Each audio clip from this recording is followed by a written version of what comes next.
Hi friends, इस video में हम बात करेंगे company called Aditya infotech.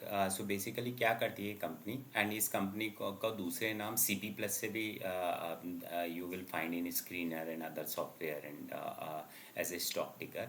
So basically ये कंपनी है, ये जो है साइबर सिक्योरिटी के या सर्विलेंस के कैमरास बनाती है, मैन्युफैक्चरिंग करती है सीसीटीवी कैमरास, और उनको सेल करती है। सो ये एक प्योर इनका बिजनेस मॉडल है। Now as of now this is the business model. अभी बिजनेस मॉडल के पर्सपेक्टिव से देखेंगे तो जो कैमरा होते हैं वो दो तरीके के आते हैं।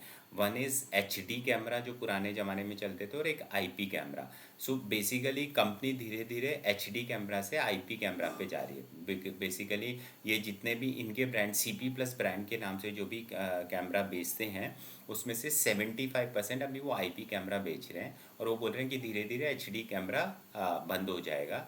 एंड उसका रीज़न क्या है कि one is from company perspective से, जो आईपी कैमरा का जो वैल्यू होता है या प्राइस होता है वो 3 to 3.5 टाइम्स ज़्यादा होता है। तो कंपनी की प्रॉफिटेबिलिटी और रेवेन्यू के पर्सपेक्टिव से भी ये बहुत अच्छी बात है उनके लिए। At the same time solutioning perspective also for cyber security, for surveillance, for smart city, for all this purpose IP camera जो है वो काफ़ी सूटेबल रहते हैं, काफ़ी इफ़ेक्टिव रहते हैं बजाय द एचडी कैमरा। सो धीरे धीरे कंपनी उसकी तरफ मूव कर रही है। नाउ कंपनी के मार्केट शेयर की करंटली बात करें तो कंपनी का करंट मार्केट शेयर कुछ 39% के आसपास है, जो कंपनी बोल रही है धीरे धीरे करके 50% ले जाएगी। और उसके दो रीज़न है। वन इज़ गवर्नमेंट ने ये चाइनीज़ कंपनीज वगैरह जो कैमरा सप्लाई करती थी उनको मतलब लिस्ट से बैन कर दिया है स्टार्टिंग फ्रॉम 1 अप्रैल 2026। तो उससे कंपनी को काफ़ी फ़ायदा होने वाला है। और दूसरी मेजर एमएनसीज कंपनी है नहीं, तो इसलिए कंपनी काफ़ी एग्रेसिव जा रही है, और उस वजह से उनका काफ़ी ग्रोथ होने वाला है, ये मैनेजमेंट का कहना है। At the same time just to strengthen their overall backward integration और द प्रॉफिटेबिलिटी इन एवरीथिंग, तो मैनेजमेंट ने ऑलरेडी जो कैमरा मॉड्यूल और इनक्लोजर है उस पर ऑलरेडी फैक्ट्री डाल दी है, और वो some time in coming financial year में चालू हो जाएगी। तो that will also be one of the good thing to happen for the company.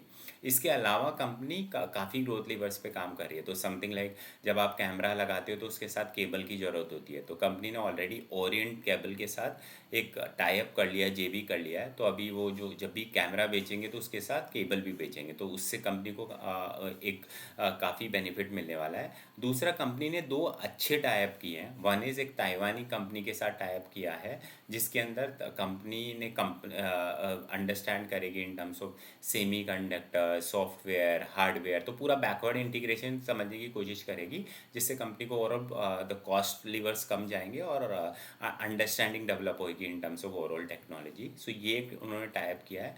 दूसरा, कंपनी ने टाई अप किया है क्वेलकॉम के साथ in terms of giving the overall solutioning. तो कंपनी का कहना है कि अभी हम केवल हार्डवेयर बेचते हैं और सॉफ्टवेयर बेचते हैं, अगर हम ओवरऑल सॉल्यूशन बेचने लगेंगे जिसके अंदर people can track the cyber security, people can get their solution कि हमें ये अचीव करना है, तो ऑब्वियसली हमारा value addition will be more higher और हमारी प्रॉफिटेबिलिटी भी काफ़ी बढ़ जाएगी। तो उस पर्सपेक्टिव से company is going in that direction. And as anybody will know कि द हार्डवेयर सॉफ्टवेयर बेचने से उतना पैसा नहीं बनता जितना कि सॉल्यूशनिंग बेचने से बनता है। तो अगर ये इनका सक्सेसफुल हो जाता है तो कंपनी की प्रॉफिटेबिलिटी काफ़ी इंप्रूव हो सकती है। तो वो एक चीज़ है।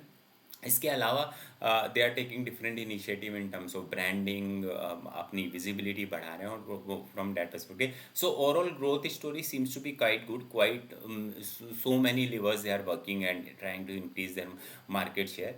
केवल एक हेडविंड है उनके लिए कि ये जो कैमरास के अंदर जो चिप लगती है उसकी ग्लोबली शॉर्टेज है। मतलब आप चाहे अभी मोबाइल की बात कर लो, किसी की बात कर लो, तो चिप की शॉर्टेज लग रही है। तो उस वजह से there could be two reason की टू प्रॉब्लम कि एक तो उनको सप्लाई ही नहीं आए, तो उसके लिए उन्होंने मल्टीपल वेंडर्स के साथ टाई अप कर लिया है जिससे कि वो सप्लाई एश्योर रहे। और दूसरा प्रॉब्लम हो सकता है कि प्राइस बढ़ जाए, तो प्राइस के लिए any which way they said कि they will increase the price, तो वो पास ऑन हो जाएगा। तो वो भी मतलब प्रॉब्लम सॉर्ट ऑफ सोल्व है। सो वो is not a problem. Now coming to the number, अगर मैं Q3 के इनके नंबर्स की बात करूँ तो इनका रेवेन्यू ग्रो किया है 37.3% से, लेकिन एबिटा इंक्रीज हुआ है 98.3% से। अब उसका रीज़न क्या है? सिंपली द एबिटा मार्जिन, क्योंकि जो हमने शुरू में वीडियो के शुरू में बात की थी कि इनका का EBITDA margin due to the migration from HD video से आपका जो ये AI वीडियो पे IP वीडियो पे कन्वर्जन की वजह से 8 से 12 हो गया है। तो मतलब 50% आपकी प्रॉफिटेबिलिटी ग्रोथ तो केवल EBITDA मार्जिन एक्सपेंशन से आ गई है, और 37% ग्रोथ जो आपकी उससे आ गई है, what you call revenue growth से। तो seems to be quite good story. Company is currently trading at 73 का मल्टीपल, तो कंपनी 73 के मल्टीपल पे ट्रेड कर रही है। उसका एबिटा इंक्रीज हुआ है कुछ 98% से, और पैट जो इंक्रीज हुआ है वो तो और भी 123% से हुआ है, बिकॉज उनका IPO आने के बाद में इंटरेस्ट कॉस्ट कम हो गया है, और उनका ये क्या बोलते हैं डिप्रीशिएशन फ्लैट रहा है। तो from that perspective pack comes less than 1।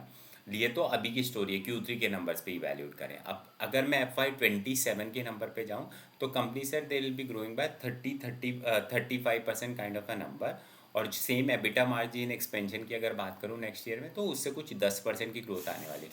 तो मोटा माटी वी कैन से कि नेट नेट उनकी profitability will increase by around 45%। So profitability increase होगी 45% से। अगर इस साल की सॉर्ट ऑफ Q4 की ग्रोथ फैक्टर इन कर लूँ, तो एबिटा मार्जिन आपका पी आ जाएगा अराउंड 70। तो 70 के पी पर आप company will grow by around 45 to 50% on a conservative estimate. तो PEG ratio comes in between 1 to 2। So while it does not seem to be very value buy and stuff like that, but at the same time looking at the growth levers and everything, basically specifically the Qualcomm solution wala piece, they can do really good. So from that perspective it does not seem to be very value buy, but at the same time it does not seem to be very expensive. So from that perspective it's a good idea to track and observe the company. No buy and sell recommendation. Thank you.